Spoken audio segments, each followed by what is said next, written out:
Ladies and gentlemen, we are live! So, good evening, everybody. Yes, off the back of a fantastic last minute again 2-1 victory at Home Park, where Plymouth Argyle managed to take all 3 points from Blackburn Rovers. It was nervous at the end, to say the least, but we managed to, through grit, determination, and that amazing team spirit, managed to get that 97th minute winner from a Morgan Whittaker header, of all things. So I'm nice and relaxed tonight. We go into the international break with 9 points from a potential 15, which none of us as Argyle fans sat here would have expected. We've also got Katie Talks Rovers on with us as well tonight, who's going to give us their view. I mean, obviously, off the back of a great start to the season, that's 2 defeats on the bounce now, which has taken them outside of the playoffs.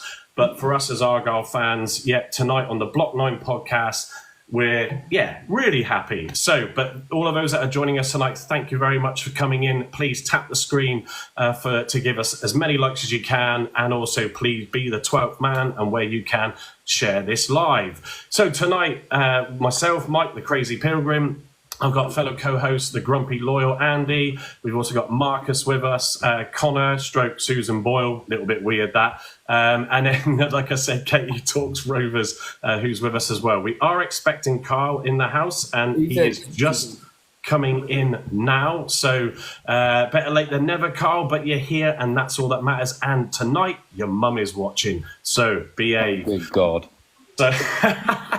So I'm just going to, because I normally start off with my bit of summary, but at the end of the day, I'm just going to chuck it over to, as you're late, Carl, I'm going to throw it to you. So, Carl, give us that feeling. Another last-minute winner. It was the same against Sunderland, wasn't it, to nick it 3-2.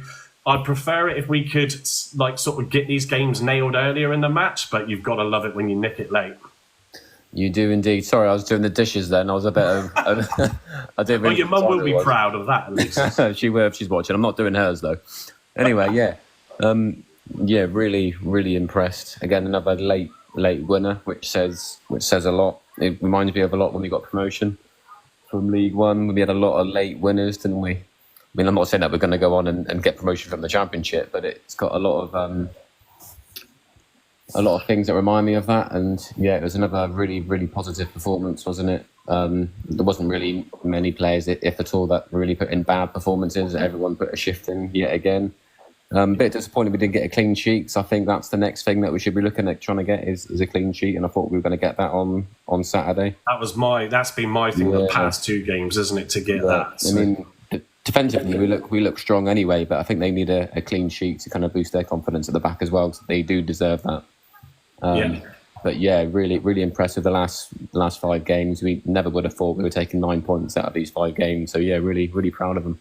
I think it's almost, sort of, Argyle tend to play better against the sides that are doing well. And always although it's a different manager, different sort of, not different team, but different way that we're playing at times, certainly, obviously, clearly from Foster. But it's one of those where, we've now got, when we come out of this international break, we're going to have a few more teams that are around us. But Andy, coming to you next. I mean, those 9 points from all but, you could argue, I mean, what Luton are a big team, ex-Prem. They were obviously down near the bottom before they had those 2 back-to-back wins before facing us. This has not been an easy ride, has it, these past 5 games? That's for sure. It's not, mate, and it's and when you think of the teams we've played as well, we've only had 1 game which I thought was like mediocre, and that's Stoke. Stoke are sort of were mid-table at the time, and we played for the top 5 clubs, and we've done really well against them. We've come out of it, better off than we would have been, if we started the same way as we played against Sheffield Wednesday. We got battered against Sheffield Wednesday, but then something's just clicking there now, isn't it? Something's really happening for the club. Well, maybe they've had their. They might have had some chili oil in their boots to get them. They might have had some chili oil in there, mate. But people say Morgan Whittaker lazy. Really? He pops up in the 97th minute to score a goal. I mean, how's that lazy? He's putting a shift in yesterday. Yeah, I think there's definitely a few different angles on that. I've called him out for sort of not being able to sort of do what he was able to do last season. I'm not expecting that to be, the same because he does get marked out. But his shooting though hasn't been as on target.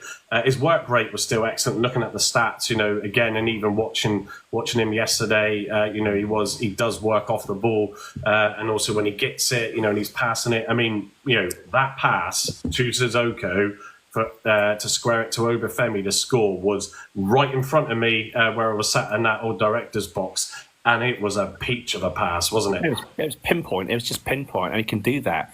But what we're trying to bring into his game now is that he's now tracking back. He's doing stuff which he wasn't doing last season. He was there and available to receive the ball last season and to score goals, which is what he was set up to do. But he's having to be a team player now, and I think we said this on our WhatsApp.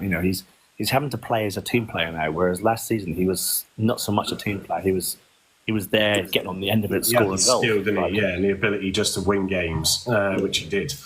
Yeah, absolutely. Just looking at some of the comments, Dane agreeing, bigger tests to come against teams around us. Absolutely agree.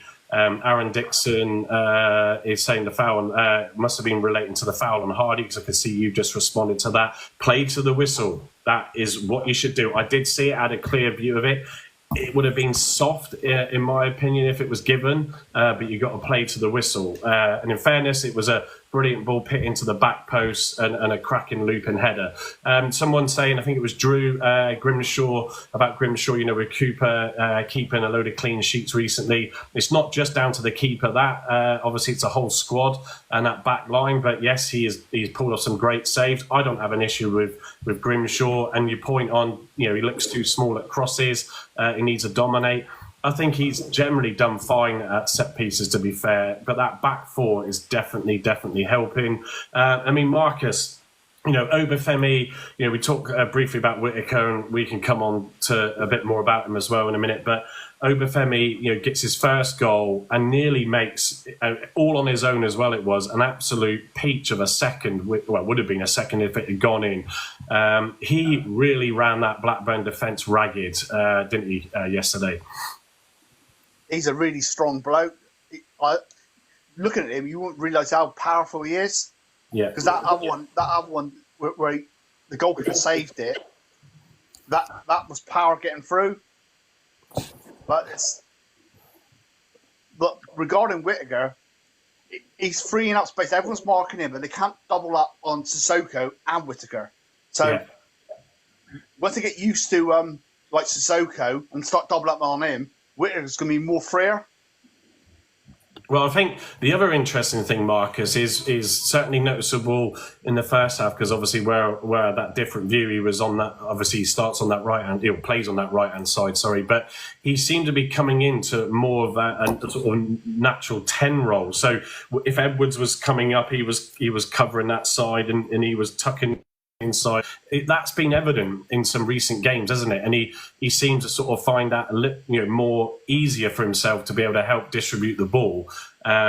So yeah, I think, and also with when he scored the goal, just the players all jumping on him right in that corner, Mumba going charging in and doing like leaped higher than Ronaldo, I think, in the air with that one. That's a massive boost, isn't it? Obafemi getting on the score sheet, Whittaker getting on the score sheet, with Gray coming in as well, a 1 in 3 game goal scorer. Everybody's going to up their game, aren't they? The only problem I have, Whittaker going in number 10, it was very similar to what happened to England in the Euros, where Foden and Bellingham were in the same line. That's exactly what's going to happen between Whittaker and Al-Hajj. They're going to be in each other's way. Basically, you play with 2 number 10s. Unless Joe Edwards comes up behind on the right, there's nobody going to be there.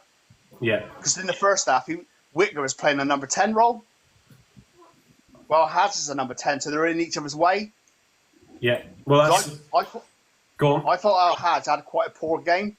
I was just literally going to say that. So it wasn't really his game yesterday, was it? But I'll come on to that in a second. I just want to bring Katie in early on as the Rovers fan in the house. Thank you for joining us again, Katie. So look, I know you sort of said in one of the comments of my videos that you didn't turn up. I felt Argyle sort of really moved the ball very, very well and actually sort of frustrated Blackburn. That's the word I'm looking for. But the thing that was noticeable for me is when you did get the ball, your final third was just lacking. And considering the goals that have been scored in games that you've played, I was expecting, although I wanted a 2-0 win, I thought if there's going to be some goals, then it will be in this game based on your previous results. But yeah, I mean, how did you feel that game went in the end for you guys?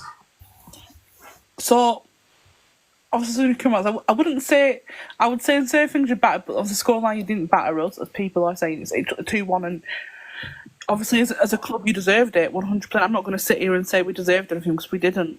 Yeah. Not in the chance. Again, I just think we just didn't turn up, and unfortunately, there's things that I've seen as a supporter from last season. We just don't turn up when it matters.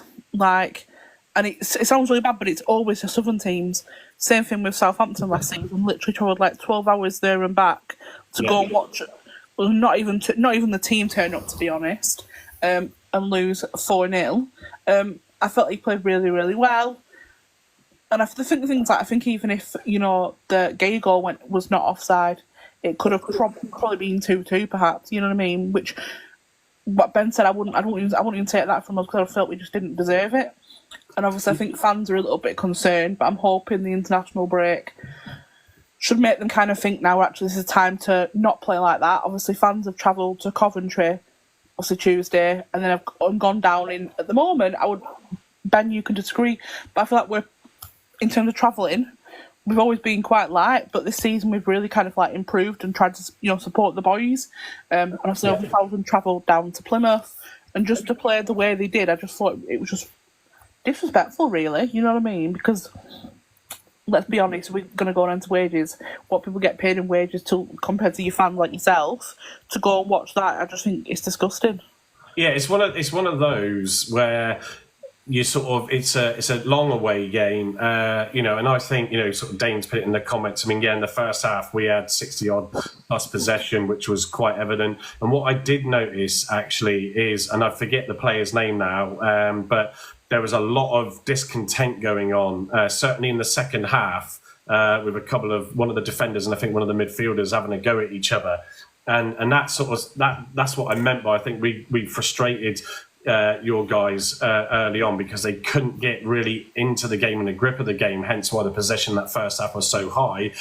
Your substitutions did make a difference. Certainly the second lot that came on and obviously opened things up a bit. Still some really great bits of play that just failed to deliver in the final third, and then obviously then you got the equaliser, which you must have then thought, right, we've rescued a point. That'll do. Right, let's lock this game down and get back home with a point. Yeah. You'd be surprised at that. Yeah, 50%. Yes, no, because especially last season, and to be honest, I don't know what Ben thinks, but I think we're a completely different team in some respects. Last year, we relied on one person to score goals, where now we've got a collective of people that score goals. We definitely didn't turn up 100%. I'm not going to deny that in the slightest. And you did come to the box, but I think for you, genuinely, this is just my opinion, I think home is going to where you're going to collect the points. And that was the same last season. If you look, obviously, firstly, you're home. I'm not saying you're not going to collect them away, where I think we're in similar positions in that way, where home at the moment is our fortress, and it really is, because we're getting more people through the door, and obviously Ben will know because Ben attends home games. And I'm hoping that we turn up for when you come to ours, and I think we can get revenge. I'm just going to say that here right now. Well, that's, literally. It's always the natural one, isn't it? I think you want to get it back, especially when you're on each other's sort of live sessions on TikTok, and you're going, you really desperately want to hope that Sunday when you pop on you've got the 3 points. But just going to bring Connor in as well now. So evening, Connor. So I think I think Dane is sort of pushing it in the comments there, and I don't disagree. If we did dominate in that first half, if we'd have pit the chances away, and that's the frustrating thing. We had, a cracking shot by. To be fair, actually, Katie, your goalkeeper pulled off 5 or 6 brilliant saves that kept you in the game from going 2 or 3 down, and that was frustrating. Which was when that goal went in for the equaliser at the time. You're just like, we can't walk away from this again going, we didn't pit away those good chances that we had. And Connor Sissoko had that absolute sitter from a few yards out. I think Whittaker made the pass across the box, was it? Or chipped over to him, and he just, I don't know, air shot it or missed it and just completely fluffed it. Yeah, to be honest, I think he likes to cut in and get that finesse shot off, which everyone will know what he's going to do now, because obviously he doesn't change it up. And it's like we've seen before, is he loves to cut in, he loves to do his step overs.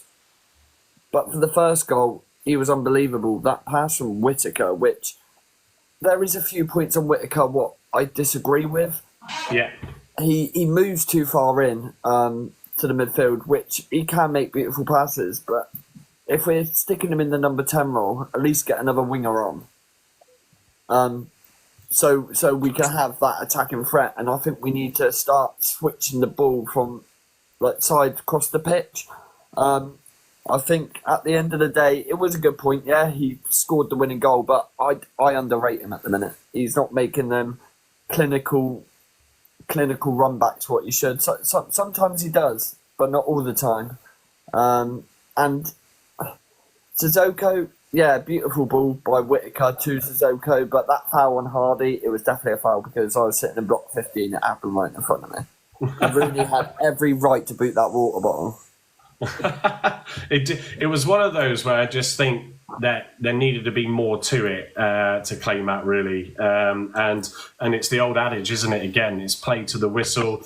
Didn't play to the whistle, and then you go and concede. I mean, it wasn't immediate. I mean, there was a few more passes before it then shot. The ball was crossed in, but.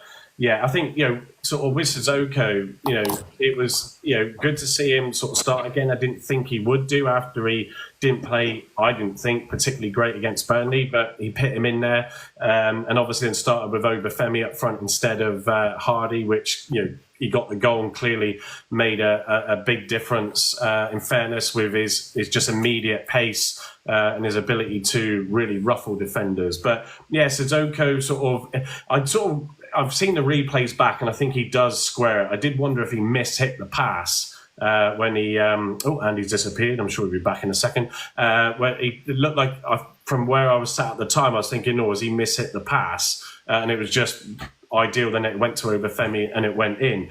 But, he sort of had a few spells in the second half, and then I saw his reaction when he saw his number come up. He was right by the touchline, and oh man, he was well and truly pissed off that he was getting subbed off. Then moments later, when Rooney got when the foul happened and that, he got right in and could have got sent off himself.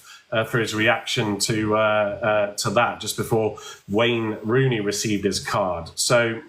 Yeah, it's Sissoko's still one where he's showing those elements of quality, and there's those spells where he's just getting a little bit frustrating. But yeah, we'd still have him in the squad, and there's still loads of talk about how much should we put a bid in for him, and do we have him on a loan to buy? Is that an option? Who knows? No, but it's not an option. No, well, you do. No. You can see though why he isn't playing in the sort of Champions League sort of football side, can't you? We've got that option. We've got that option to buy with Tajani, but like I said in the chat or somewhere else, and I can't remember, if Toulouse bought him for €3 million, and they weren't really playing him that much, and he's fell out of favour, go in, offer the $3 million to get their money back. I'm sure they'll be tempted. Just test the waters. Yeah, I bet the problem is because we can't put that offer in until Jan, and if he continues to do well, I mean, he had chances to get, it was a great save by the Rovers keeper to tip the ball over the bar. Typical shot. We're starting to see that with Sissoko, aren't we? He's taken those shots just inside the 18-yard box into that top, even for the top corner. But yeah, if he carries on delivering and then getting more and more goals, then we are going to have a fight on our hands, aren't we, for other clubs that are going to come in and get him. Well, we have to be ready for that fight. We should have learnt a lesson from the Azad scandal last season. I know we probably wouldn't have afforded his wages, but I don't think we even attempted to even go in for that. So I think looking back, I think we need to really push the boat out on Sissoko. If we get that chance to sign him, I think we should really look into that. And I think he'd be a player that, he's still really young. He'd probably make us a lot of money potentially one day anyway. So I think it's a good sound investment. And if we can't buy players like Sissoko, then what are we doing here? Yeah, no, I get that. I'm just going to say good evening to all those that have joined us. Please tap your screen to give as many likes as you can. It all helps. But LJM, Nikita, Sidor, Carl, Freddie, who's still in, Dom Adams, Blake. I've seen some of your questions in there as well, Blake. Just going to try and flick through. Blake's asking, what's your opinion on Adam Forshaw? There's no really opinion to give at the moment. Obviously, he's out with that hamstring until the international break. I think he's handy to have. I've always been sort of positive towards him. But, yeah, it's going to be tough getting back into a squad where you've got JB, who was outstanding. Yeah, Haj was a bit off, but we know he's got potential there. And Adam Randall, who just seems to be, just improving every single game. Andy he's just turning into an absolute legend as well, isn't he, Adam Randall? Yeah, he's incredible, Adam. I think he's learning from Rooney, and I think the reason we're not seeing Whittaker take too many free kicks at the moment is because Randall was given that job out in Marbella. He was all the set pieces. So this is why we're not seeing Whittaker taking free kicks. So yeah, but Randall is he's really coming out of himself as a player. I mean, he made a lot of mistakes last season, particularly under Foster. Made lots of little mistakes in midfield. Letting the ball slip away from him and passing to their players, oppositions and stuff like that. But he's really upped his game, and he was involved in the goal as well. When the last goal, incredible. Yeah, great header cross back into the box, wasn't it? Yeah, the header from Randall and the header from Whittaker. So, yeah, he's playing a big part. He's going to be a massive player for us. We need to get a contract on him, in 2 or 3 years at least. Yeah, that was something. I'm not sure who put it in there. It might have been Dana or seen Carl put something down. But yeah, there's a few players. I think it might have been yourself, Carl, commenting in reply or putting that up there. There's a few players who have got shorter terms left on their contract. So I don't want to get caught in another Michael Cooper situation where they have less leverage than the player, and loyalties. It's irrelevant when it comes down to your future and what you've got to do, as we've all seen. But yeah, Marcus, I said it last time. He's the next Dan Gosling potentially, isn't he, for Argyle? Definitely. Because Dan Gosling, he went for virtually nothing, didn't he? Yeah. I mean, was it Jack Stevens went for 100 grand? And look at the career he's had. So Rooney did say that a few more players going to be offered new contracts. I wonder if Randall was another one. Yeah, potentially. Yeah, is he holding off? I would either next summer I would either offer Gibson a contract or sell him, because you don't want him to virtually go for nothing. Yeah. Because we shouldn't have allowed Cooper to go down to his last year. Yeah, a danger saying Randall could go to the Prem with us, cement his legend status. I think if he sees the continued potential with what's going on, and we're sort of still early days in the season, but I think once we get to that Christmas period, ready for January, we could well have a few players that might spark the interest of bigger clubs or opposition clubs as well in this league. So yes, it's great to see, but it does make you a little bit nervous with some of these, I have to say. So yeah, just sort of thinking, coming back into more of the situation in that game. Katie, I want to bring you back in. I think I've sort of heard that sort of Eustace was sort of, his plan was to defend for not 60 minutes and then bring the strikers on. And those substitutions, certainly the second lot did have an impact. But do you just think he went too defensive minded and should have been a bit braver?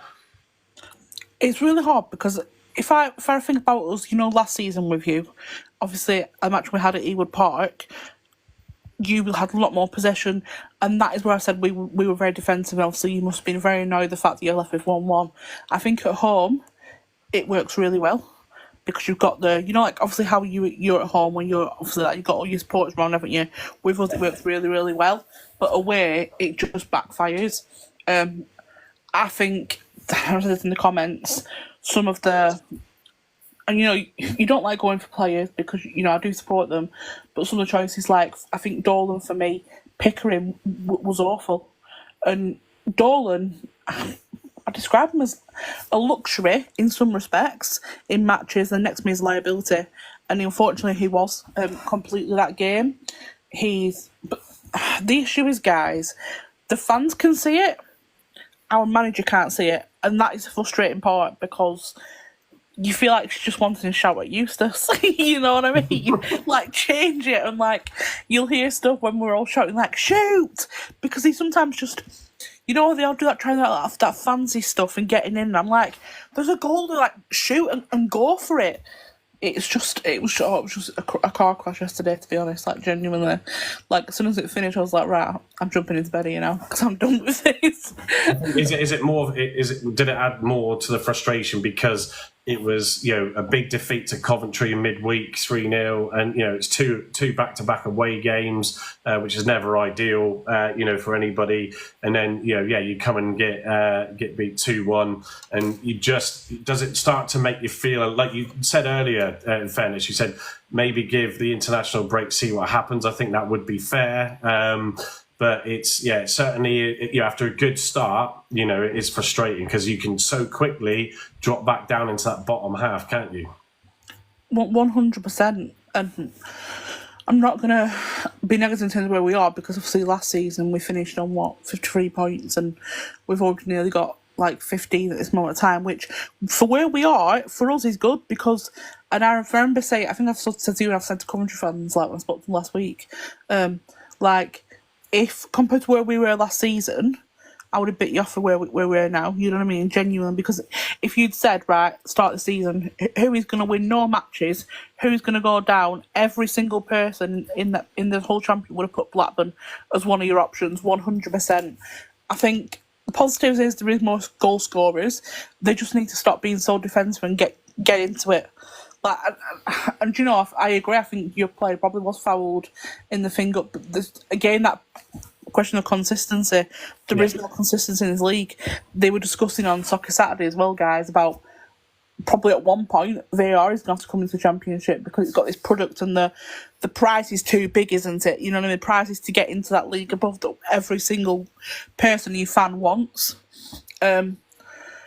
But yeah, we didn't deserve anything, and in a way, I'm gutted that we didn't get anything from it. But if you don't deserve anything, you don't deserve anything. There's nothing you can do about it. No, we've all been there. We've all had those frustrations. Looking in the comments, Evening Scouse boss Lisa, who comes on regular as well, sounds like she had a bit of a heavy night celebrating the win yesterday. Also, Ben Hitchen, who's a Blackburn fan, is also saying, yes, we should have, as in terms of Argyle, probably could have and should have won it 3-0. It would have been nice to have tried to kill off the game, but that's the story of our sort of, since the last international break where we have come good, that has still been a story at times. And the other thing as well is we're not leaking loads of goals. And I think, we're sort of letting, apart from Sunderland where we let in 2, we're only letting in the odd goal, which I'd ideally love not to concede any. But there's some games out there which you've been involved in, some of them, Katie, where, there's been 2-3 goals coming in from either side. So, And this is the thing with Pears, and for me, on our side, 100% man of the match. I think Blackburn fans have a love and hate with the guy, genuinely, because 1 minute he can be genuinely amazing and he has talent, and then, like I said, I think I mentioned might be you lot or Coventry early in the week about the fact that we have this love hate because he can be really good or he can be really bad. Literally, obviously, we were all in the same position last season, wondering where the hell we were going to be. We had one game to literally, right, we need to win this. It was Sheffield Wednesday at home, we need to win it. If that would have meant we didn't need to panic going to Leicester or anything like that.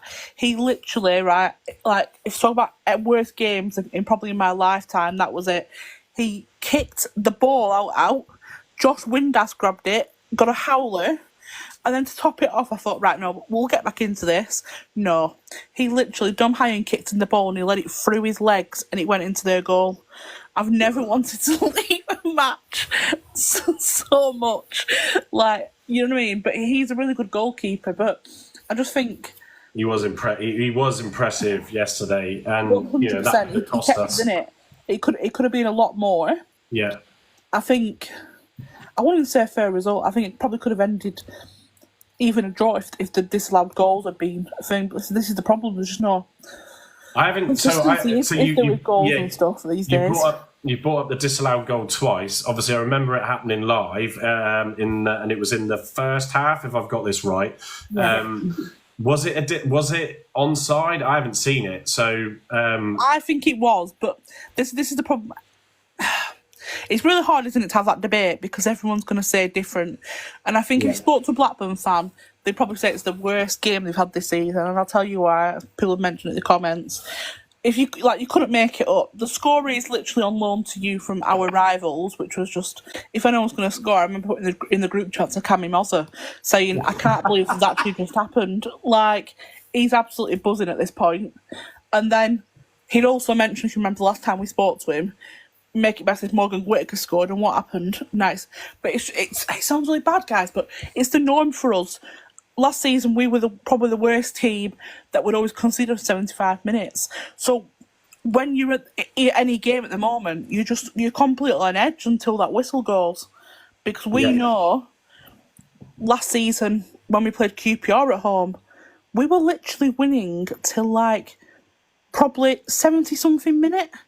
And they scored 2 goals in about 6 minutes and we lost the game. I mean, it did kick off that game, big style. Ben and Charlotte will know.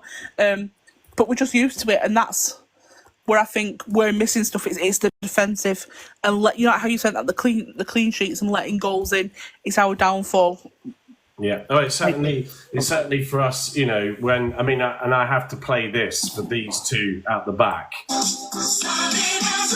So Gibson and Souks, and when supported by Mumba and Edwards, are just, the ability now for us to have, when we had Scar on that there, alongside Gibson, Scar was very, very good, but we could all see that his pace. Andy, wasn't it, in the championship was a little bit off, but with Souks now, you just have so much confidence, and Gibson has just gone up another level again this season, and it just means that we can commit a little bit forward, with Mumba, with Edwards, because they have faith that the two guys that are sitting back are going to sort of stop anything that comes forward, and the odd goal that has gone in, but they're testament to keeping out a lot of other chances. The whole back four, but those two, Andy, again, just run out of superlatives to keep saying every game, don't we?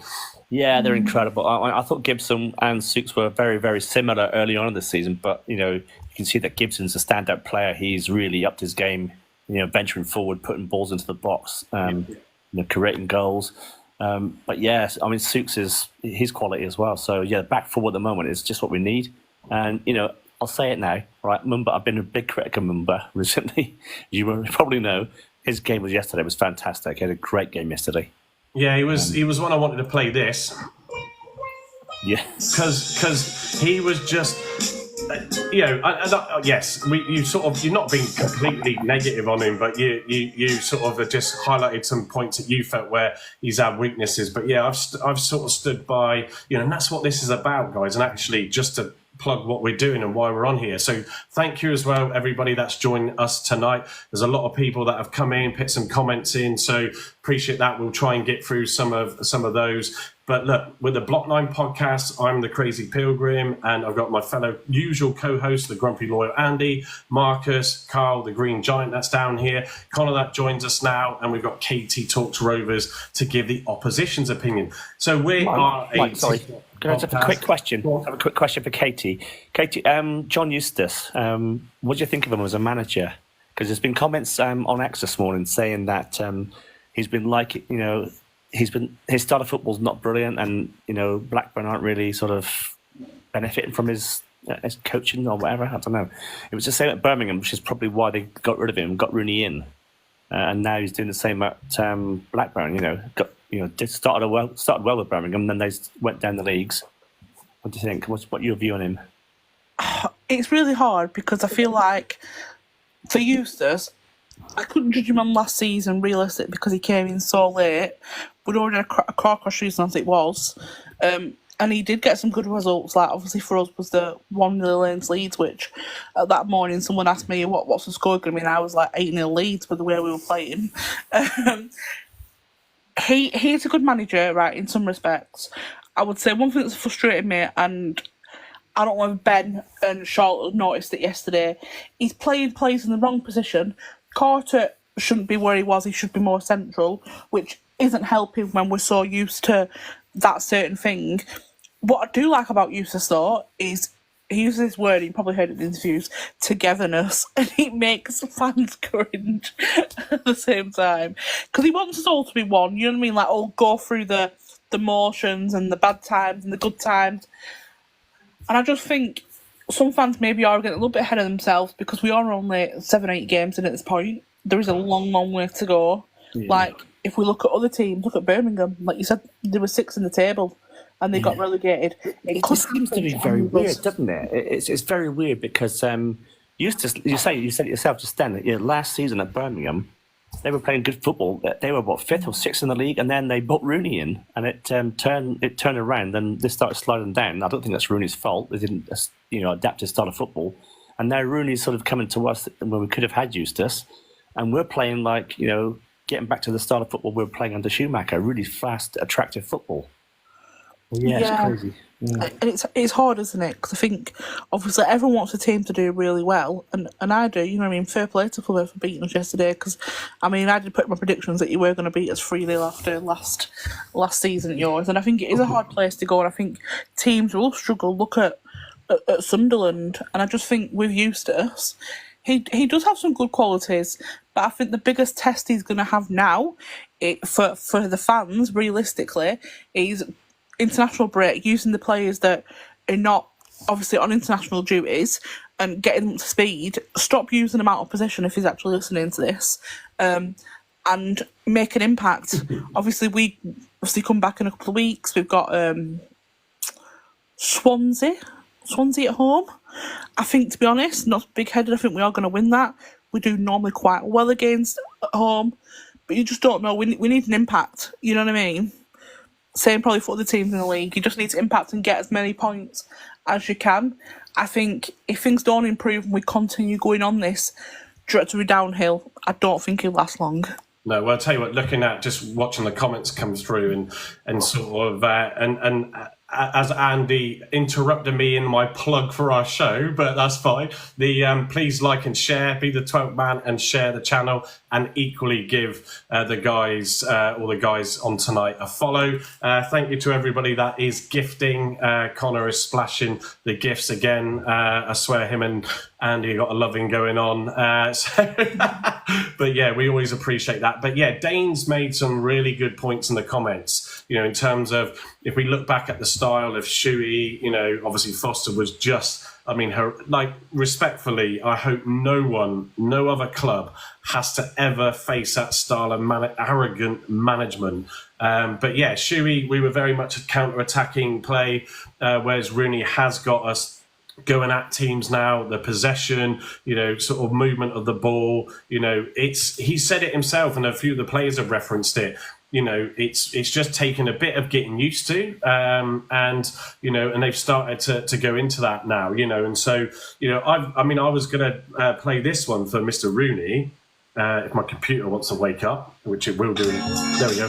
Because Thug Life Mr. Rooney yesterday giving it stick, and rightly so, from everyone's view, on that red card that he was given for that foul. Then I'll go with that on Hardie, but do you know what? The players absolutely played for him yesterday, and I remember looking down, and it's great to have that different view in a game. And when Blackburn equalised, I looked at the benches, and it was just, of course, the Blackburn bench went absolutely mad.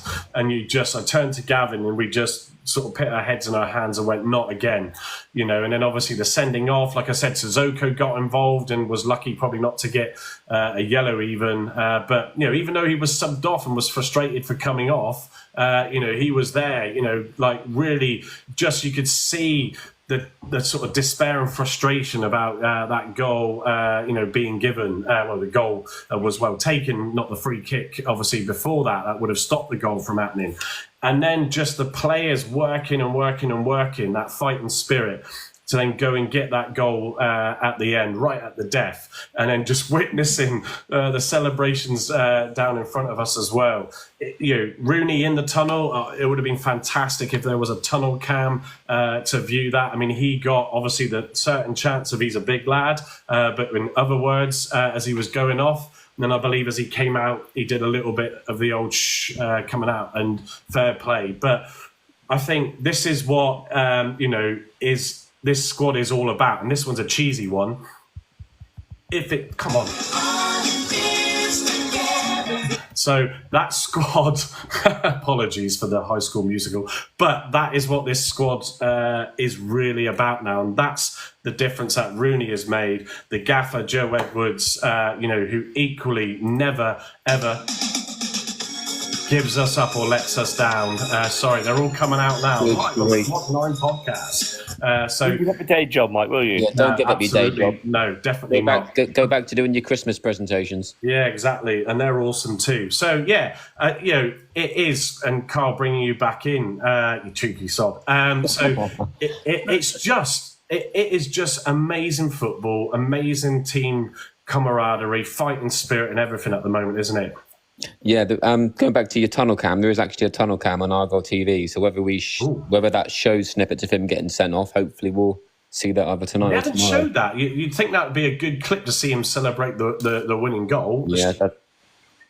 Sorry, what was the question? No, just on just the great spirit and the team bond that we have now, isn't it? It's just fantastic. It's there to show, isn't it? I mean, we've never had dugout cam before, have we? But you can see it after the late winners, and when we've had good results, the bond all the players have got, all the coaches, even the fitness coaches, Nance, and even people sat behind the dugout. It's great to see when we win these games, especially late on, and how the players have talked in the press. I'm really impressed with Pete Shuttleworth as well when I've seen him speak. Carl, do you know they've got Crazy Pilgrim cam as well now? Have they? He's often sat at the back doing this with his hair, so when we scored, We're just going to make sure I look sharp. But yeah, I think fans. everyone's loving playing for Rooney, and obviously as long as we keep on winning and picking up results, hopefully that will be continue for a long time.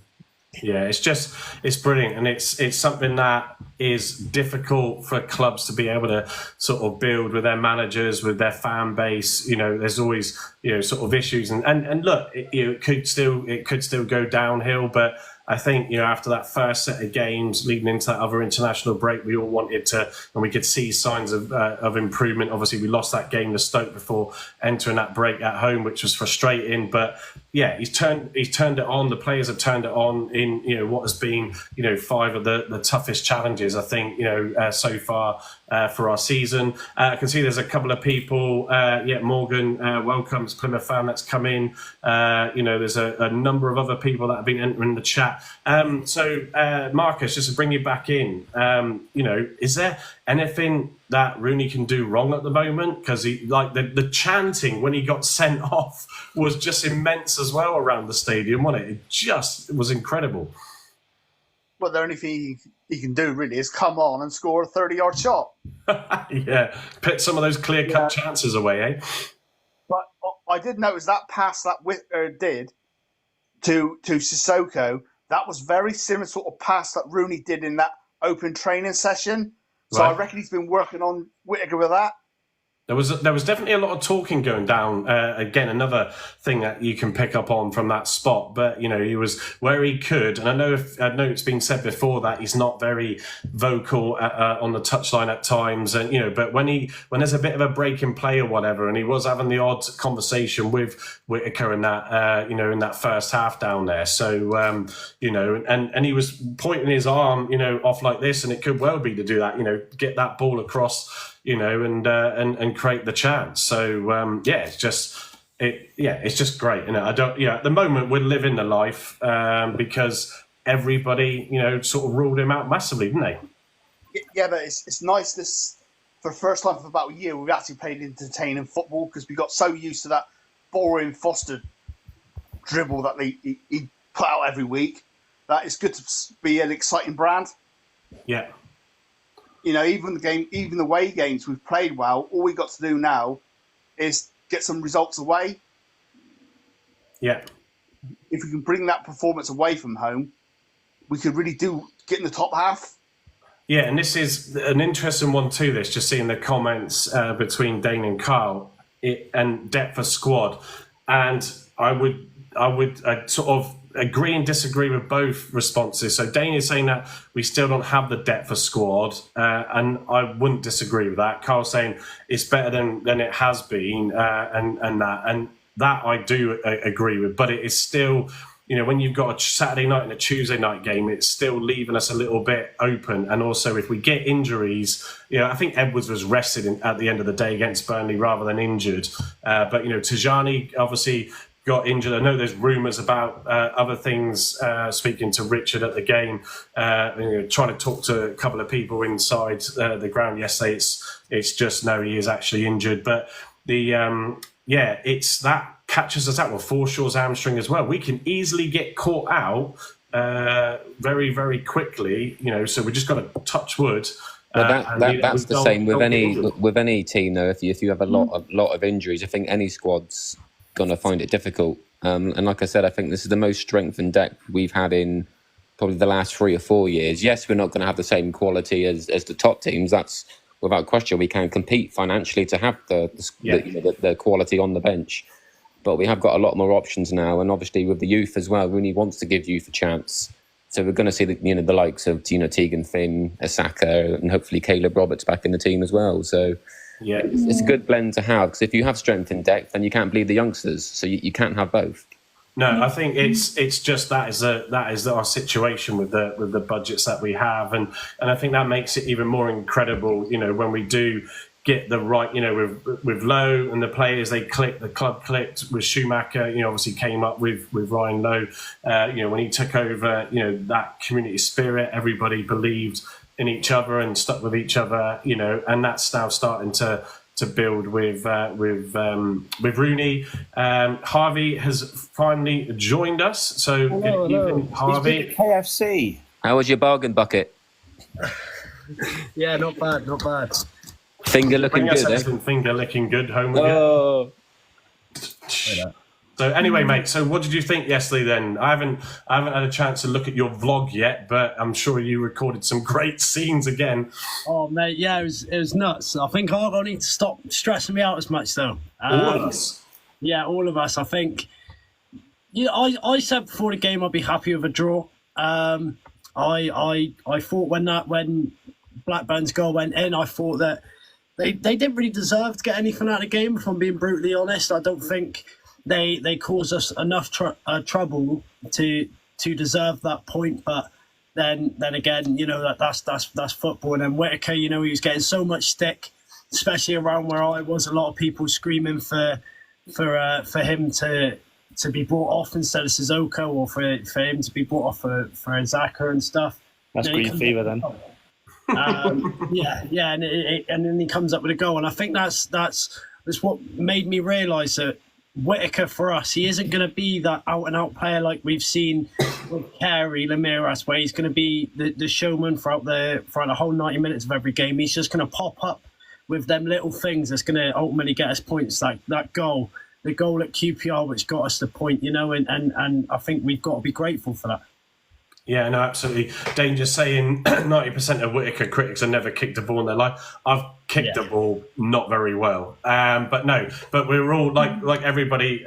We all have an opinion and a view on things, and people will see things differently, and some will not sort of justify it as much as others. But so it was one of those again, though, Harvey, wasn't it? We were saying earlier that we really, hitting those chances as away, would make things a little bit more comfortable and easy on us fans.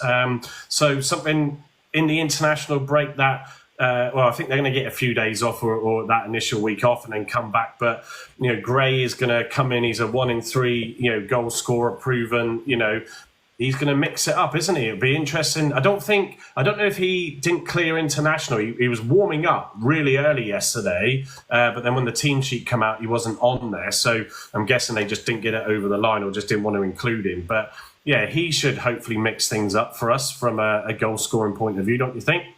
Yeah, 100%. Yeah, I'm pretty sure it was his international clearance which stopped him yesterday, but I think he's such a good experienced forward or striker to have involved in the club to push Hardie and Obafemi on. I think Whittaker can learn a lot off him. He's a proven Premier League goal scorer, and I think that he's only going to bring us joy. I think his contract's only till January, I believe. So whether or not it could be a case of that in January we let Tajani go and we extend Gray's contract, that possibly something, depending on how he does, is something I would personally prefer.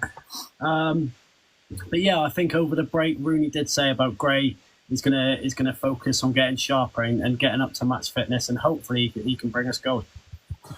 Yeah, no, I think it's look, when there isn't other options available to you, and you've got the opportunity to scour that sort of free agent market during the transfer embargo, you sort of look, it could be absolutely brilliant. And they're wise to obviously keep him until Janks. We have no idea what might happen with things, but yeah, I don't disagree. We were talking, myself and Gavin, about that yesterday. If he comes on and scores a few goals or helps the team and it's useful, TJ's going to find it hard, to then get back in. So, and it's typical as well. He played, in that game where he came on and, had a great sort of 10-minute spell, and then, goes and pulls a humdinger of a hamstring. So, Harvey, just thinking, I know Carl, I believe, has confirmed he's got tickets to the next game against Cardiff. Are you going to that one as well? Yeah, mate. Yeah, I will be. It's 2 days after my birthday, so yeah, the dad's treating me to that one. Me and my dad's going to that one, and I've also got the tickets for Millwall, which is the midweek one. Yeah. Oh, nice. So a proper week of going away then. So yeah, two away games on the bounce. So, but yeah, look, is there anything in terms of what I want to sort of pick up on? These last 5 games, really, and there's a lot of positives, isn't there, to sort of come from all of this. And I think the Rooney ball was a ball, whatever you want to call it. We're all loving it. It's getting everybody excited. Pitting a few of those chances away, and you're only 2 wins from the playoffs. And not far off then scratching those automatics. Dare we say it? It's crazy, isn't it? Yeah, 100%. I think that the run we've just had is arguably 2 minutes. Sorry. 2 minutes. Where's my chicken bucket? Are you nuts? Was that Deliveroo with the KFC again? No. As I was saying, so the run we've just had is arguably our toughest spell, I would say, of the season. Of the teams we've just played, they're all up there, and the points we've got out of it, I don't think there would be any Plymouth Argyle fan that would have predicted we've done as well as we have done. And I'm slightly more worried than I am excited with the run we have coming forward. A lot of teams, I'm pretty sure Cardiff got a draw up at Bristol today. Yeah.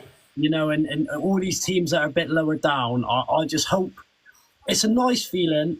But it can also be worrying if we're known as the team that goes and beats the top 6 teams and struggles with the teams around us. But it's only something that time can tell. Yeah, absolutely. Andy, I'll be back in 2 minutes. Yeah, no worries, mate. You go and mop up that chicken. So, Andy, it's looking at these next run of games. We've got obviously Cardiff away, Millwall away, so it's back-to-back away games. Not ideal with the travelling that we have to do, but they're certainly not the furthest ones away. Then it's Preston at home on the 26th. Leeds then away, which will be an absolute cracker of a game. Portsmouth at home, and then Derby. Before we get to, must be, I'm guessing, either cup or another international break where there's a gap from that to the 22nd. So I think this is what's really gonna sort of set our season up for how well we're going to do against these teams that are in and around us. Yeah, definitely. So we just put our wits against, 4 of the top 5 teams in the league and done quite well out of it. 3 wins and 3 defeats in the last 6 games. Not bad return. Again, we wouldn't have thought about that, early on with the way we started playing against Sheffield Wednesday. But the teams, like your Cardiffs, like your Millwalls, Portsmouth, no disrespect to them, Preston, they're the teams that on paper we should be beating because they're below us. And they're not playing very well at the minute. But these are the sort of games that Argyle can quite easily cock up. We've seen it time and time again. We've got them playing up to again against the big teams, the decent teams. And then we see the fail against the lower teams. I mean, Stoke was a good example. Yeah, Stoke was, Stoke I didn't think were that good a side, but they just got that one goal and that was it at home park. And so these are the sort of games we want to go and win. We need to get, if we can, 9 points from those games. Well, if we look at the sort of the results so far, so we played 9, won 3, lost 4, drawn 2. And collected 11 points, and we're currently sat in 14th, which I think we would have all taken that, wouldn't we? Yeah, we just got to, stick to mid-table. If we're mid-table in December, and then we're away from that bottom 4 for a start, the people down there are going to be looking over their shoulder, thinking, right, we've got a hell of a gap to make up now. So we've got to get points on the board now, because every sort of point is precious, and we're going to start getting points on the road as well. I agree, though. I was just going to, actually, Kate, I wasn't completely ignoring you. I was going to bring you in and just say, how do you think your next run of games, these games that are coming up for you, are they against stronger opposition? You could probably tell me before I can try and pull it up on my screen here. So definitely know, think back to mind, right? Like, so definitely know what Swansea. We've got Watford in between then as well, which we do all right against, but it is at their ground. But I think they're in good form at the moment. I mean, they managed to get a win the other day from Middlesbrough. I think, to be honest, I would say, this is me, obviously, been for a couple of years, the Championship, from someone who's been in here for several years, unfortunately, it's a weird league, genuinely, right? Because if injuries blight you, like we had last season, this isn't thing that no one gets mentioned, we were out with a goalkeeper for at least a few months. We had Sam Gallagher out, we had the striker out, which was the striker of the team. And you do struggle. But I just think, I'm hoping we come back, like fingers crossed, come back and get a couple of wins. And I'll just come on about what Dana just said about the 50 points. Yeah. I was thinking about the day, I don't think that's enough anymore in the Championship. That used to be the point, you get on 50 points, you'd be fine. I don't think anymore. If you look at last season, where we were, guys. But you're absolutely right, but it's still a good marker. If you can get to that with a good sort of number of games to go, it definitely sort of relaxes. You should never relax and switch off. I don't mean that to come across wrong, but it certainly is a marker to stick by. And sort of like you're sort of saying, this league is so up and down, which is what makes it the best league in the world by far, because anybody can beat anybody. Looking at your next fixtures, you've got Swansea at home, West Brom at home. So you've got 2 back-to-back home games, which West Brom will be the toughest. But did they lose again? I think so. I think it was 0-0. Well, maybe a draw, but they've stuttered. A draw. Yeah. West Brom, I'd be happy to try and get 3 points, and that's only because I think at the moment they're just not playing the best. We played them obviously at the start of the season last season, got the 3 points, and then got beat spectacularly at the fixture. Watford, happy to take a draw. Sheffield United, probably going to get beat, but you never know. But that is at home. Last time we played them at home, Hardie went and scored, and we actually won that. You just don't know, and like you said, it's dodgy, isn't it? The fact that, if the thing about midweek, guys, literally, Stoke did something out of what no one even imagined they would put past Portsmouth, and then they played Swansea at the weekend, and it was 0-0. Anything can happen, genuinely. Yeah, it's exactly, and I think it's sort of the momentum. It's not getting too above your own station, and look at Sunderland and Leeds on Friday night. Oh man, that's what I mean. Though, that's the thing, isn't it? I think you've got to. I think as a fan base, there's no problem with you being positive, 100%. And again, I think you're all very much switched on. At one point, well, we've all had losses, so you know what I mean. We know that not everyone we're going to get. At some point, probably think, why don't get like, I think if it was a draw yesterday, I think you'd be pretty annoyed. You know what I mean? And I couldn't understand. We would have after like, again knowing that we should have really won it 3-0. Taking those chances again, would have it would have been a more solemn, frustrating, but. Still, we wouldn't have expected to get the wins that we did anyway against the teams that we did. But no, definitely fair play to you, like genuinely, and I agree with what Harvey said. Like, and again, totally disrespect Harvey in the slightest because before you came on, I just said for me the performance was disgusting. Like, not happy with it in the slightest, and neither are the fans. No, well, at least Cammy isn't in the house tonight, and I to be fair, I wouldn't have let him in, or if I had done, it would have been literally an in and out because he can talk longer than more hectic than me.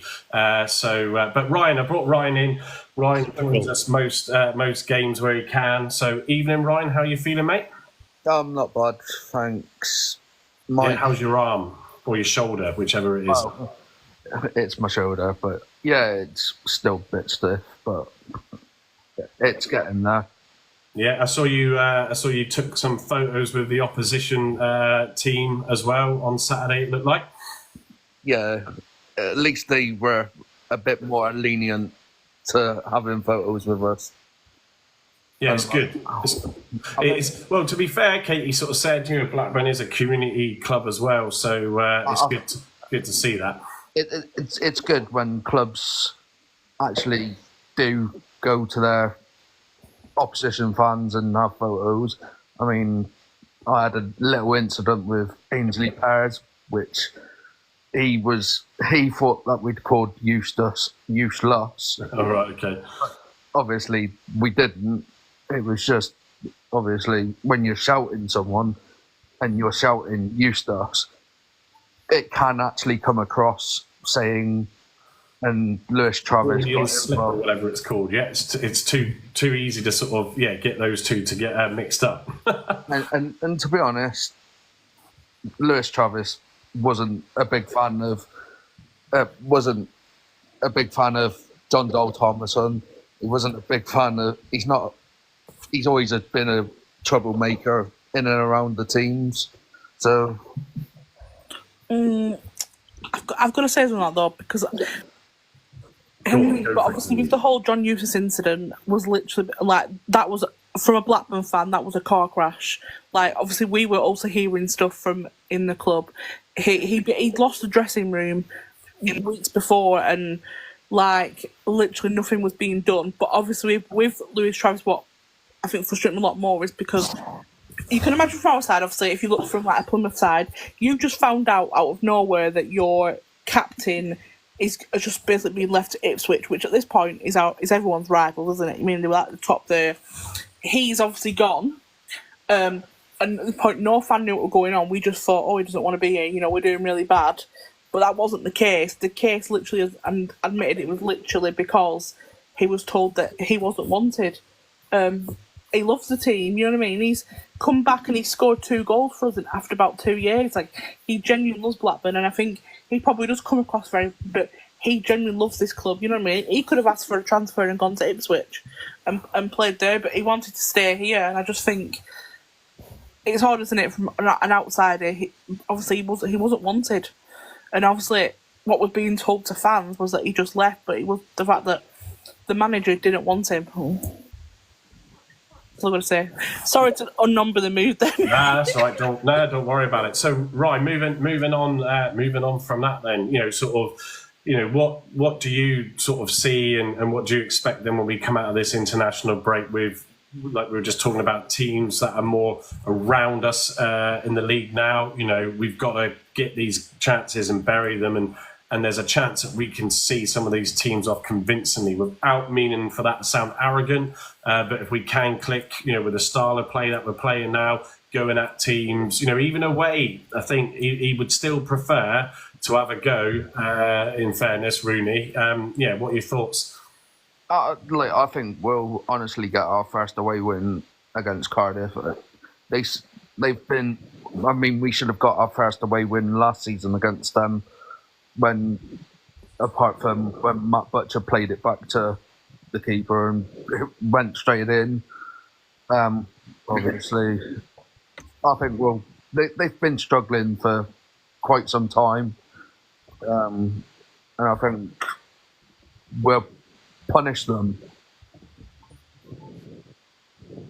Yeah. And then obviously Millwall, they're a bit of a hit and miss team. But 1 week they can be brilliant, second week they can be really poor, and hopefully they're on the poor. But we need to be on our best if we need to get 6 points from the next 2 away games. Yeah, and sort of Harvey Dane's keeping me in check. Absolutely dangerous to assume there'll be easier games.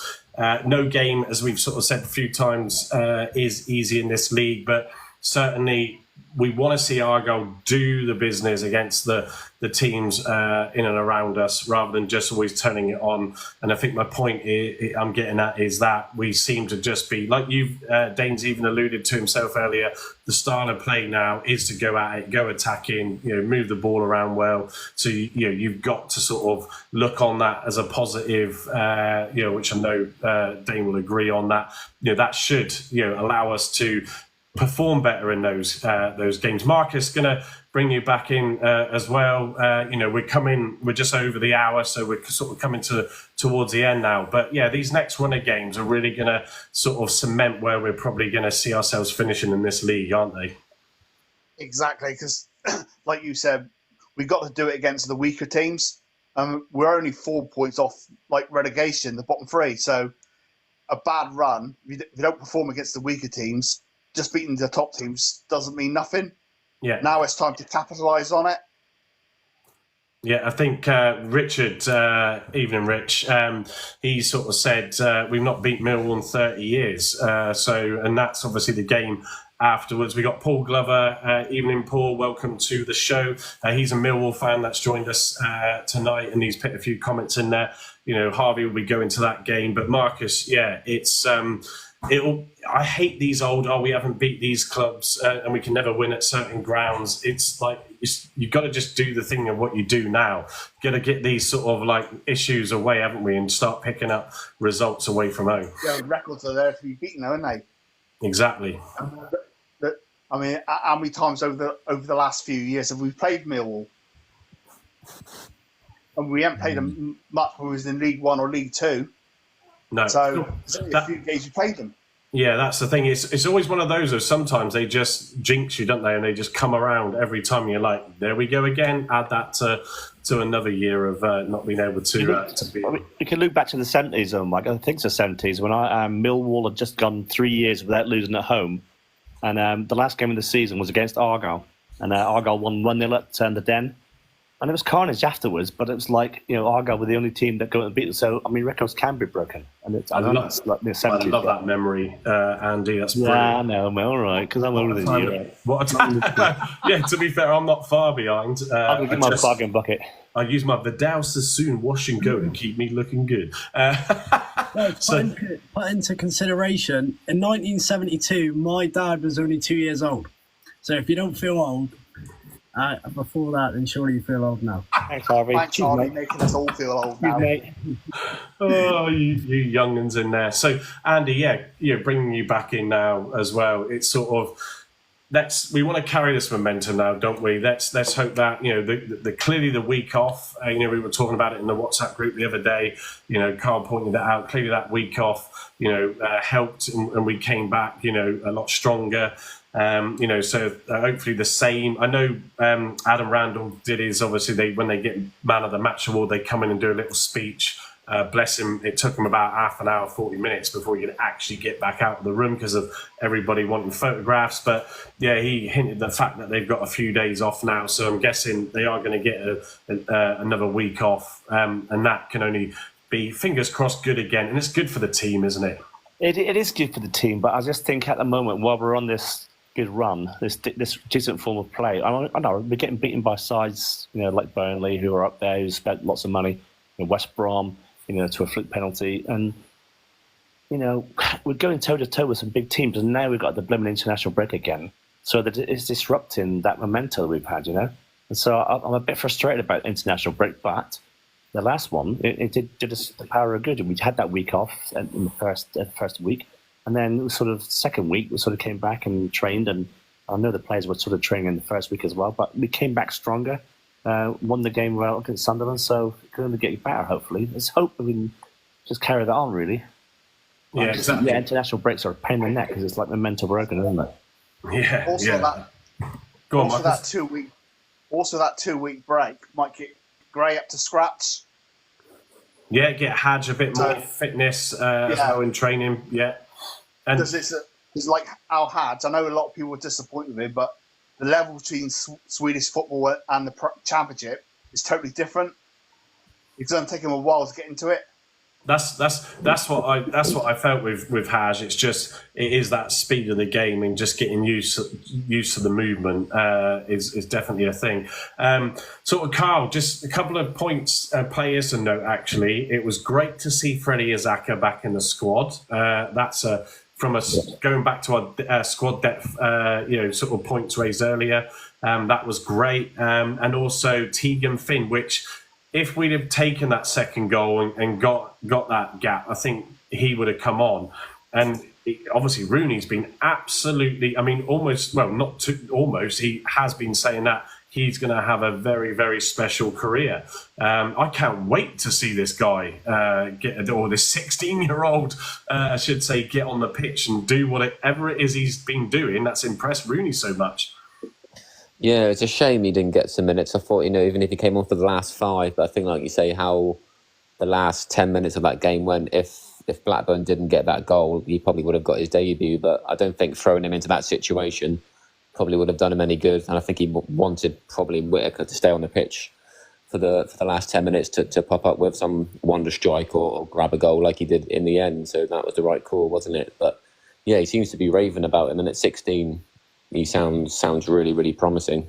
So hopefully we'll see him in the next few games after the international break, get a few minutes and hopefully get a debut. And yeah, it'll be interesting to see what he can bring. But he seems very similar to Whittaker, and he plays in his position. So yeah, the future seems bright with him and obviously Asaka, and hopefully Caleb Roberts gets over his injury and we get to see him in the matchday squad.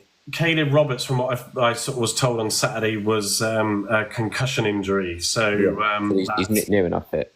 Yeah, so they it's just like get the international break out of the way and he can come back. And obviously, of course, Hatchu went up and travelled up to the Burnley game. got literally only a few minutes.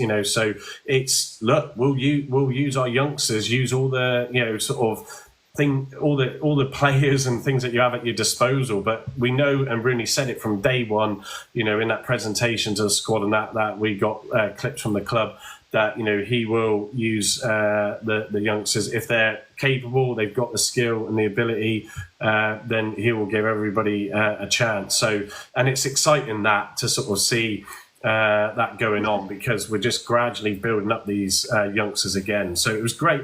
It'll be great to see Caleb Roberts come back into the mix, and it's gonna be a lot of tough fighting for positions in training to get into that squad. So that's only going to help people up their games. Harvey, you're a young lad as well. So, I mean, imagine that sort of like, nearly coming on for your debut, or nearly having the opportunity on Saturday to come on for your debut. It must be an incredible feeling. Yeah, I think, I spent a bit of my youth around it, but I was never fortunate enough to get into that side of stuff. But I used to dream of it. I used to dream of, I dreamed a dream. I was fortunate enough to play on home park, but never in a full capacity in the second tier of English football. But yeah, but I think he's a true professional. He must have a good head on his shoulders to be involved in that circumstance at that age. So I think he probably takes it in his stride, and I think he's possibly just hungry to get them minutes. He's probably hasn't got the time to think about it, the time to process it. He just wants to get on, Yeah, no, absolutely. So we're going to sort of come to the end now. Just, Andy, any sort of final thoughts or anything that you want to pick up on that we haven't discussed yet? No, nothing really, mate. Just I just want to sort of big up Barry Mumba because I have been slagging him off recently, and I thought he had a great game yesterday. Thought that it was a great team performance yesterday, and that included Morgan Whittaker. I know Morgan's had his sort of knockers in the last few weeks, harsh, but he's actually played quite well yesterday, and I thought he's put a shift in, and that's what Rooney's requiring from him, to be a team player, not just an individual. No, and I'll tell you what, at the final whistle as well, he was proper yes to the Mayflower end. That's good, mate. That confidence is going to do him good, Ned. He's got another goal. It's a winning goal. Everyone's on his side again. Everyone's happy again. Dressing rooms, being won by Rooney. He's got the squad sort of back to its best again, I think. And I think it's going to get better with these youngsters coming through. Like, Marcus said, Tegan Finn and, all these other guys coming through. So, yeah, exciting times ahead. Marcus, from yourself, anything that we haven't picked up on that you want to raise, or any final thoughts? Well, I have noticed, like, in the last 5 years, how much the academy's improving. I think the likes of Cooper and Randall getting into the first team has fired the youngsters up. And I think it's even going further when we get that Brickfields up and running. Yeah, and you obviously been quite vocal on wanting to have that sort of under 21s squad so we can really get these players some decent games.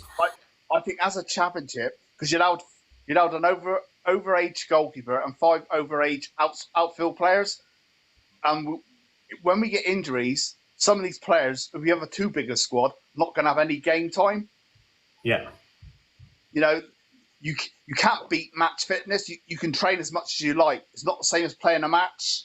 No, absolutely. Well, Dane's like, I said it before about, when I used to love watching the reserve teams, back in the old championship days, Dane's reiterating that, exactly what you're saying, Marcus. Where we can't seem to do that, we've just got to work with it. But yeah, giving these guys and these lads, a bit of a sniff, like Hatch going up, just to go up for the game, let alone get on for a few minutes, must have just been like, wow, this is crazy.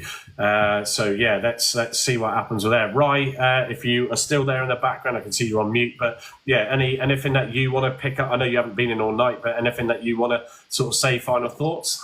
Oh, I think we're going forward at home, definitely. I mean, we've won the last 3. Obviously, it's better than what he did at Birmingham as well. You got to think that he only managed 2 wins with Birmingham. Yeah. So I mean, there's a progress there, and I'm right on the fence with Rooney going forward because I think his passion to the club. I mean, it's shown. I mean, like the red card yesterday. It's stupid, but it happens. It shows his passion. Exactly that.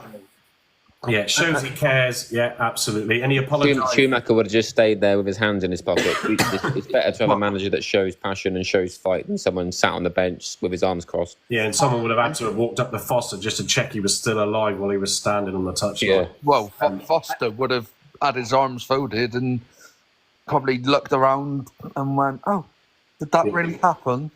Yeah, I said to my dad, I'd rather have a manager like that who, if I was the unfortunate person to get kicked by the bottle, I'd rather go get levered in the face with a bottle 10 times over than we go concede that late on, and the manager just stand there and have no reaction, have no emotion, 100 times. And he did apologise to that fan as well. And and if I was that fan, I would have tried to have gotten that water bottle signed and kept that as a memento.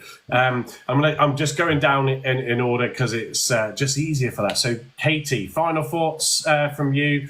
Obviously not the result you wanted, but it's been an absolute pleasure having you on again. The preview and then this one as well. We welcome, I think it was Paul Glover who was a Millwall fan. We welcome any fans that can join us for the previews and the post matches. It's always a pleasure. It's what we want to do. But yeah, go on. Final thoughts from you, Katie.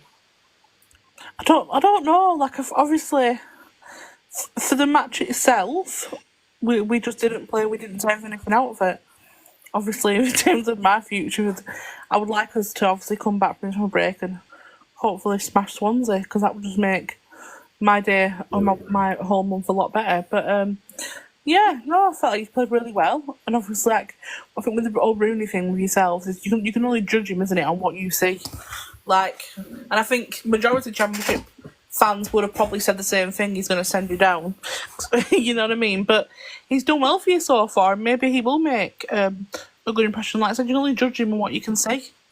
Yeah, no, exactly. And look, good luck for the rest of the season. But no, I appreciate you coming on, Katie. It's been a pleasure. So I'm going next in the queue. So final thoughts from you, Carl, or anything that you want to raise tonight?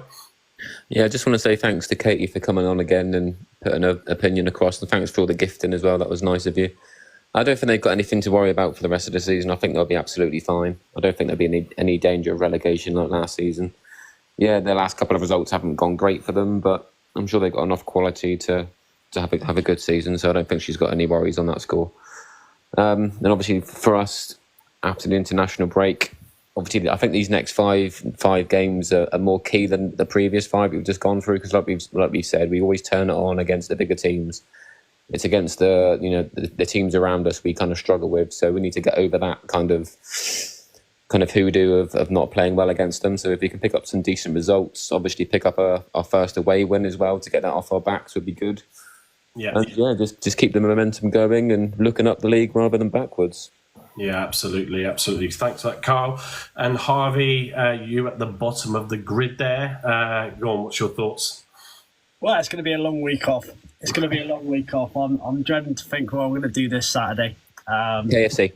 Yeah. I'm probably going to work. That's the honesty of it. I'm probably going to work, but I don't know. I just hope for the pushing on now. I hope the fans get off the players' backs. I hope the media gets off Rooney's back.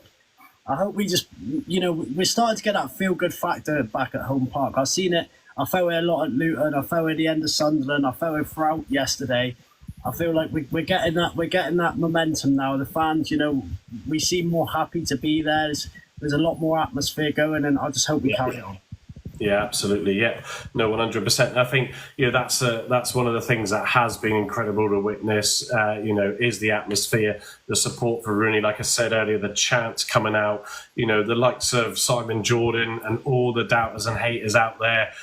Sometimes someone just needs to be given the right opportunity. And I did hear, yesterday when chatting to Gavin, that Rooney's presentation was super impressive, and it was still a big risk, still a big decision, but we're the games in that we are, and we're in a good place so far. We're seeing the style of football that Rooney wants to play. It's taken us and the players a little bit of an adjustment to get used to, but it's starting to show, without splashing the cash, because we don't have that, the camaraderie, the bond between the players, the club.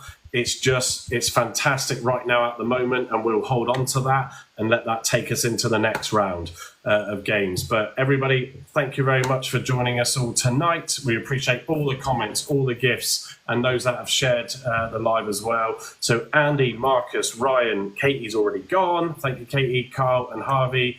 Thank you for that. Have a great, there's no weekend left really now. It's just bedtime. But other than that, guys, we'll catch you later on. See you later. Cheers, guys. Go easy. Chili oil! Good night.